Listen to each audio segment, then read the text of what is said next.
We talk about solutions. So right now I'm gonna bring my man in, see if we can get this going. Bring my man in, brother Jay Moore, who wrote a really interesting commentary post on social media for a plan of action.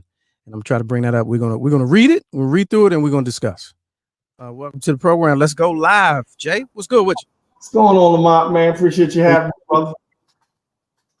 Oh, I appreciate you being on, man. I see you trying to what is that the workout room? Yeah, man. Got it. This COVID got you stuck, and I didn't want to put on that good COVID 20. Yeah, yeah. Now, do you ride the bike on the wall? Like, how does that work? No, I take it outside. Oh, I thought it was like a stationary joint. You just get up there. I rode through the city yesterday and almost ran right into the demonstration by accident. So that was a close call. Yeah, by accident. Yeah, because I didn't know what was still going on. I thought it was just through the weekend. Oh, nah. And you were down there on bikes, and the people's is the one that's on the bikes. Yeah, I know. Yeah, you fit the description. I turned around, because I don't do the whole put your hands on me type of thing, Yeah. Well, that's good. Hey, so look, man, let me pull this up.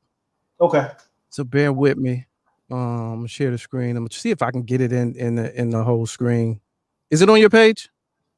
It's on my Facebook page. Yes. Okay.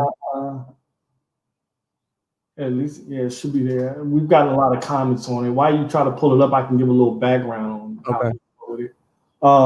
Obviously, like you and any other Black person probably in this country, we're probably feeling some sort of way about what's been going on, and not just with George Floyd, but the many killings at the hands of police officers these last few years, starting with Trayvon Martin. Yeah, I mean, just going back to our ancestors.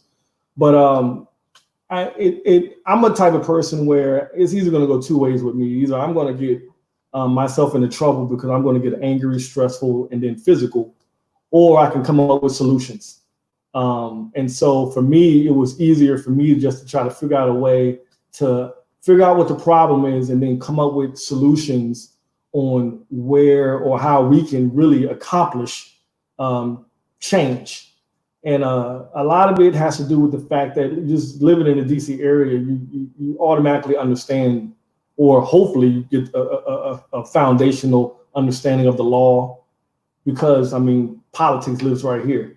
And you could throw a rock outside and hit 10 lawyers. And just understanding how our civics works and how our government works, and understanding how laws are passed and things like that. And with all that information in my head, I mean, I just sat down and I was like, I just need to come up with some things I think need to be put into place. And some of these are things that I've heard from my friends, I've heard on the TV, and they were just all swimming around in my head. And I just decided to put them on paper. All right, so let's jump right into it. Like you said, this is a combination of original thought and just great ideas, which is fair. And these are the type of things I feel like need to be done, where we need to sit there and brainstorm and on the drawing board, strategize and plan, organize and mobilize, like you hear Killer Mike always saying. Mm-hmm. So rarely do we get a chance to see. It's almost like all of us with professional jobs and corporate jobs, man, we go to that meeting where we team building and everybody's adding to it. And then at the end of the week, after the retreat is over, we go back to the office with a new, what do they call it? MOU or something. Yeah, MOU, right. And this is that, we're capable. This is that. So let's see. Walk me through the first one. All right, so the entire plan of action is called pressure on pockets, and I say that because I think when you start putting pressure on people's money in one shape, form, or another, I think you start to get results. So the first one idea came up with, number one, is called the 3-strike rule. Any officer who ends up with 3 reprimands, cases, or complaints against him is automatically terminated. First strike, and after an officer's first strike, they're required 1 week of mandatory counseling training. The second strike, after an officer's second strike, there will be a loss of 2 weeks' pay as well as 2 weeks of mandatory counseling and training. And then you get a third strike, you obviously aren't fit to be a police officer. And at this point, you lose your career. The expected desired income was officers will now understand there will be permanent repercussions and consequences for their actions that can affect their livelihood. I think it's important not only to list what we want, but what do we expect or the desired outcome from each of these things. So I'll also list those after each one of my points. Right. But this one seems pretty simple and straightforward. I mean, just take a look at this case with this guy Chauvin, who had his knee on George Floyd's neck. You go back and you look at his record going back, 15, 16 years. This guy's, he's got a plethora of cases and complaints against him, and nothing's ever happened. And because of that, he ends up killing somebody. Right. So, looking, Chauvin was really the instigator for this first rule of street strike. And when you look at it, like you said, it's very simple, straightforward, and to the point. And it makes me think about the rest of us who have rules at our jobs. That's what I'm like, oh yeah, that's kind of like at work when I don't do shit or I do something to somebody else, I'm out of there. And it's why can't that profession, and I love to hear from law enforcement too. It's like that profession, why can't it have the same level of accountability and penalty that anybody else at any other job has? To answer that question right now, but we'll get more into it. And I've got a lot of police officer friends, and they've kind of responded or called me personally about my post, this plan. One of the reasons why the difference between you and I at our job getting fired because we're at-will employees, it's because of the Fraternal Order of Police. The FOP is very, very strong, and they're one of the strongest unions in police, and you just can't fire a police officer because of the FOP. True. But at the same time, there are watchdog organizations. There are supposedly, there are review boards, supposedly. And if there's a paper trail, that paper trail should speak to something. It should speak to a pattern, a history. Even if we can't win all the fights, there should be somewhere. If dude got 11 marks on his record of him roughing up people, there should be an extra eye. There should be an extra level of scrutiny on that. Not reward him for being a tough police, but be like, yo, my man, like you extra out here from somebody, anybody. You know what I'm saying? So let's move. That begs the question of whether a police officer's record is transparent or is it sealed? Like, can I go into a police department and say, listen, I want to see Lamont King's, police record for the last 20 years? That don't happen. Nah. And I don't even know if you can do it. Yeah, right. That's something that could be explored. So, all right, we're talking with Jay Moore, brother. Who? What's your line of work, by the way? What do you do? I do business development, project management. Just government work, man. It's been in the system. Just for the viewers, so they have an understanding that this is not a reach. Putting stuff like this together is not a reach for you. It's not a stretch. No, not at all. This is stuff that I really kind of do at my employment all the time. So developing strategies, putting together long-term plans to be enacted and implemented. So, and we'll actually probably talk about implementation also. All right. So let's move into part 2 of your plan, death penalty. I call this one the death penalty. Any officer accused of or charged with killing an unarmed human being. I want to stress unarmed. Not armed, not potentially armed or anything like unarmed human being is automatically fired and permanently unhireable as a police officer in the United States and its territories. In addition, all rights to gun ownership are stripped away permanently for the rest of that man's life or woman's life.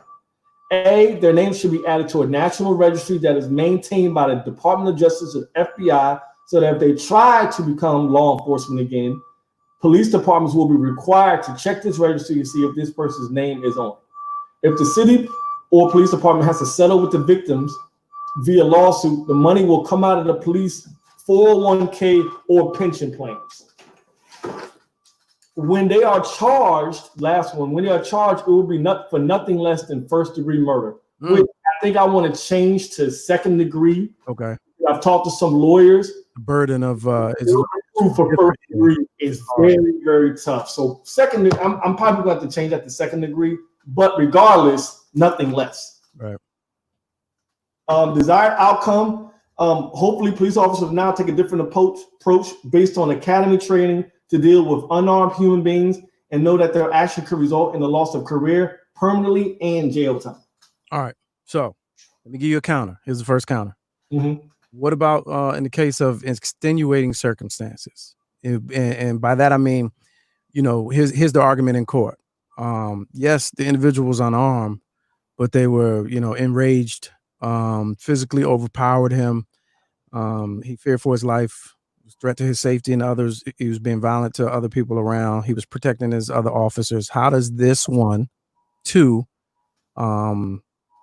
make that not a good defense? Great question. And I actually had, during one of my conversations with yesterday, he presented this to me. In his example, and we'll use a real one. Lamont, you come out, and I'm just using you because yeah. You come out of a bank. You just robbed it. You come out, police officers are waiting for you. They pull their guns on you, tell you to stop. Put your hands up.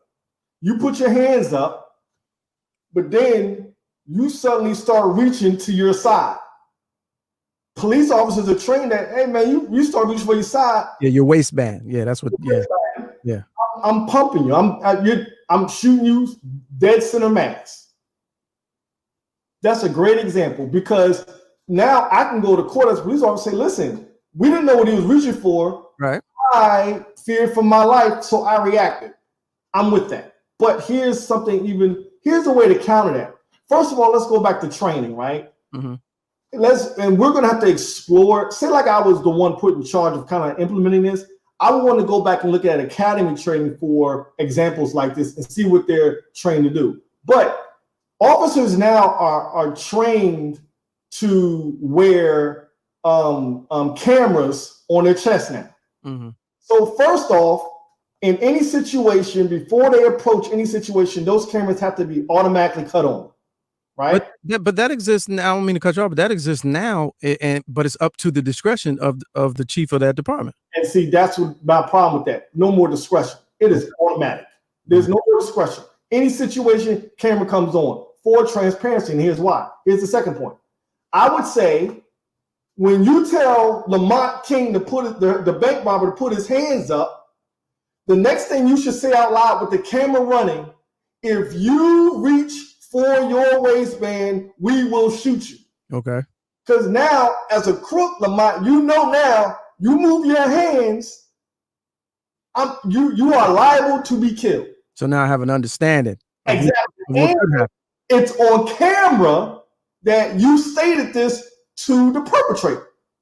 So if you do end up reaching for your sidearm, your waistband, your side, and we shoot, it's a justified shooting because it's on camera. You said what you were supposed to say. You warned the perpetrator that, listen, if you move your arms, we're going to kill you. Right. We're going to shoot. You see what I'm saying? I think a lot of this can be remedied if we're able to be more transparent about the interactions we're having between the cops and the perpetrators. Right. The reason why this Floyd thing, Mr. Floyd, God rest in peace, this thing probably wouldn't have been even close to being big was because one, somebody taped the whole thing and they got cameras seeing everything from the very beginning. This man at no point resisted arrest and did not have a weapon. Right. Why did he have to die? He's an unarmed human being. And in context, because we're completely not even mentioning racism, white supremacy. I like this because it's tactical. Mm-hmm. This is something that could be implemented. Mm-hmm. So since you're so afraid of having a conversation about race, let's talk turkey. Let's talk money and reprimand and pension, and let's go that way so that we'll have a guidebook to follow. Since you don't want to talk about race, I do like that. Let's go to number 3. Number 3, self-government. It is found that if it is found that a certain precinct or police department in any city or county has a certain percentage to be determined of officers getting complaints, cases, or reprimands, the city should A, have the insurance premiums on the officers raised and the difference to be deducted from police officers' 401k and or pension plans, suspend all moonlighting opportunities in the city or county, and fine any business that violates the suspension in the aforementioned deed. The expected desired income. This will now make the city and police organizations to start paying more attention to those who are hired to protect and serve. Moreover, good officers will now be required to start policing those among them who are bad officers, because their own ability to make extra money will be affected, as well as their retirement. The whole thing, I'm going to talk about this last part first. Mm-hmm. There's this whole thing about wanting to protect the blue. Police officers do not step up and call out other police officers, because it is ingrained from day one in the academy, you protect the man beside you. Mm-hmm. Which is why when it's beyond me, you take a look at these things, like you had an Asian officer standing in front of this man, putting his hand and justifying him doing it for 8 minutes. Yeah. It is mind-boggling that 3 other officers were sitting there, let this happen, and they're not even speaking out about it. They're not even saying, you know what, maybe this was wrong. Nothing. It is about protecting the badge and protecting the blue, and we want to break that down. And you know, if I'm saying it, if I'm him, well, you know, actually, I don't know his name, and I heard he's on the run, but that's the brother-in-law, allegedly. Oh. And if I'm him and I'm there in that moment, if there's a thought that, all right, we've all been in a situation where we turn bitch. We, at some point in time in life, hey, I ain't got shit to do with that. You know what I'm saying? There's been that. But if in that moment, that's the thought process. There has to be that extra layer of, if I don't do shit, they about to take my pension for being here. There needs to be that. Right. There needs to be, it ain't me doing it, but the fact that I ain't stopping it, y'all gonna take my shit too. Right. Like that has to be that has to play into factor into your actions in that moment. It changes behavior. Yeah, change the behavior, right? And right. Moonlighting, culture. For people who don't understand what moonlighting is, right? And University of Minnesota is as soon as this came out, University of Minnesota said, we're no longer hiring Minnesota Police Department officers for any of our events anymore. Moonlighting is simply work that is done outside the official duties of a police officer. When you go to the club, the park, Love, H2O, any club, anywhere you go, I'm talking DC right now. Yeah. And there's and a lot of the security, they're probably police officers. They're moonlighting. They're making extra money. Right. That is, and if people don't really understand that, moonlighting is a huge income resource for police officers, because they just don't get paid a lot. Whether that's right or wrong, they don't get paid a lot. So they take a lot of these moonlighting opportunities within their jurisdiction and get paid extra. Some of the biggest moonlighting opportunities are always your NBA and NFL games. They pay a huge amount of money, and help subsidize police departments. I remember I used to throw parties 15 years ago, and that cop cost was half the budget. Yeah. That off-duty police, $50 an hour, one for every 50 people, and you start to add that up, and we spend $800 on off-duty cops, and then they get in there, and this ain't an indictment and all of them. I'm speaking from my experience. They get in there, and since they're off-duty, they don't necessarily want to police. But the moment they start policing, they're super cops. Right. Like, which is it going to be, Officer Jameson? What you going to do? Yeah. All right, let's move on to 4, which I think is probably my favorite, because this speaks to a change in culture. And I'll be totally honest. I heard this one listening to, you remember Montel, the guy who had the talk show host, show. Montel Williams. I heard him say this on some random interview he was having. I was like, good Lord, this is on point. Mm-hmm. Mental health training. Officers should go through and experience PTSD also. And officers go through PTSD and need as much training as counseling as any civilian. Okay. While at the police academy, more emphasis on proper training and de-escalating confrontations where the suspect is unarmed specifically. At the academy, through background investigations going back to the age of 15, including a social media scrub and any organizational affiliations, will be instituted, as well as a thorough psychological evaluation by trained professionals not employed by the city or police department, and the files will be stored and maintained by the DOJ and FBI. C, at the end of the academy, officers will be required to do 14 to 30 days walking and exploring their future assigned beat without a gun. Police organizations should institute a schedule that requires 6 months on and 1 month off. First week is vacation, no work. Second week is a psychological mental evaluation.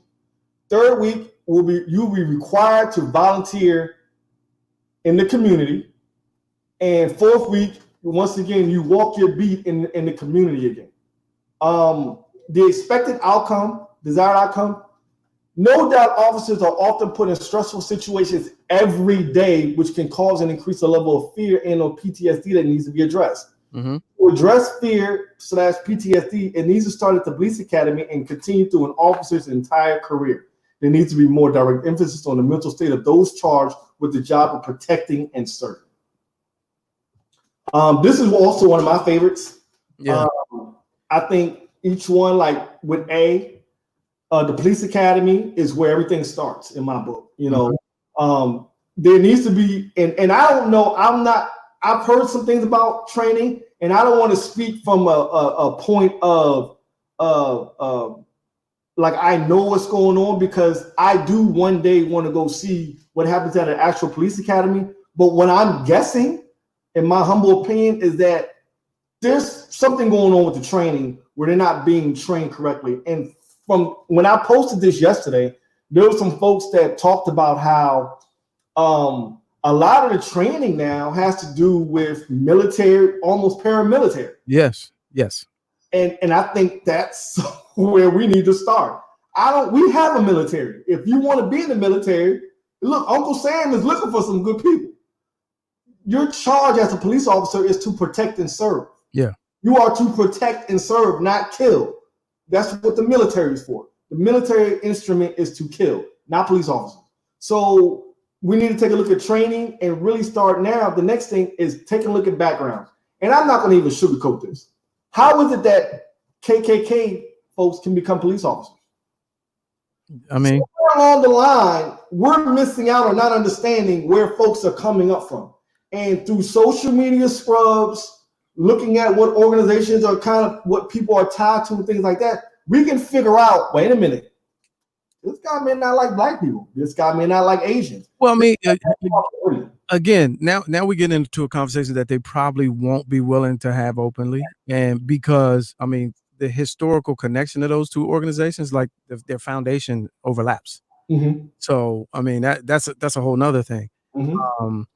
With regard to training correctly, I would use a different word, because they are training correctly. They're training. So they have this thing, and just in my own little bit of research, where, you know, law enforcement in this country has had an interesting history of ups and downs. And after a few key incidents, you know, big high profile stories that you might have seen a whole movie on, few key incidents, law enforcement's mentality was, we don't ever want to be in a situation where we're outgunned.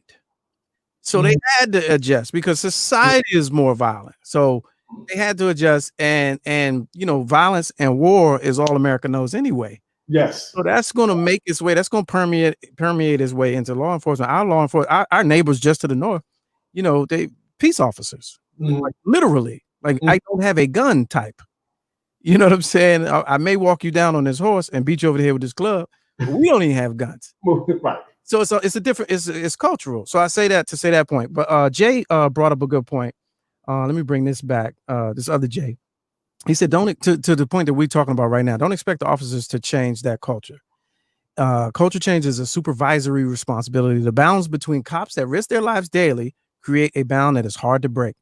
Sergeant and up, you got to force them standards. So the most recent example of that is Louisville, Kentucky, where the police chief, the mayor, after the shooting the other night of the guy who wasn't in the protest, he was out there dropping off food he was a barbecue, he was independent, he was a small business owner. They called him Mr. Barbecue. He out there dropping off food to seniors, and he was running a food bank.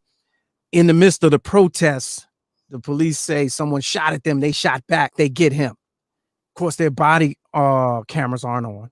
So the mayor is like, yo, this is a tragedy that should never happen. You out of there. That's what has to happen. Because if you get that leadership is going to think twice everywhere else to be like, hey, look, we have to debriefing in the morning and be like, all right, everybody have a good day, be safe, make it home, turn on y'all cameras. And niggas in the back like murmuring, like, no, motherfucker, turn on your cameras.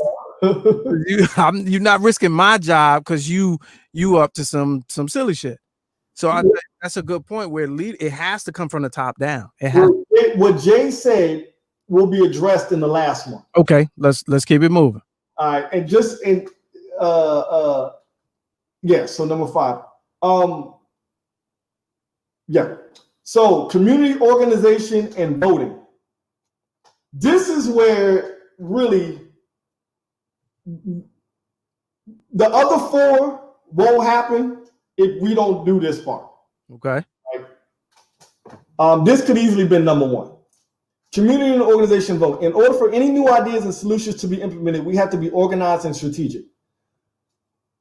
This is where we kind of get lost, and this is where great ideas kind of just stay great ideas, because the hard part about voting and understanding politics and understanding any form of government is that you actually have to know how it works.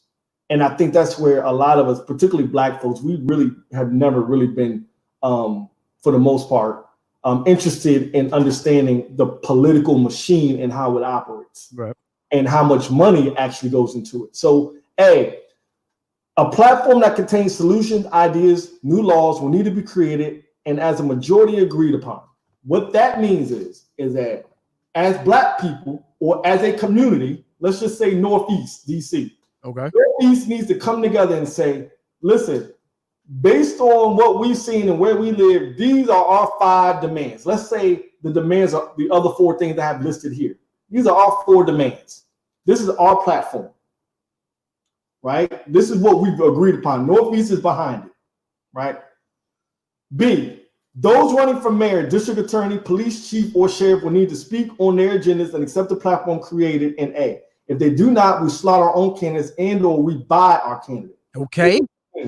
Talk that money talk, Jay. Talk that money talk. This is what that means.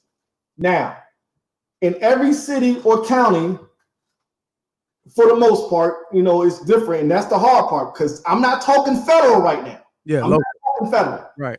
Talking local government. Your mayor is an elected official. Your district attorney is an elected official. And I'll tell you the importance of her.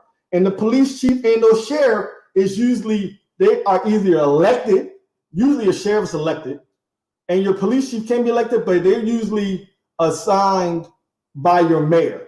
In DC, the mayor selects the police chief. Okay. Now, the district attorney and the police chief and the police organization, they work together in tandem. The DA, the prosecution, in a lot of these cases, the reason why police officers get off is because the DA works in tandem with the police department. Yes. For example, in Prince George's County, Maryland, it was decided and helped and put together by the FOP in Prince George's that if an incident like this George Floyd happened, they get 10 days before they have to put out a statement.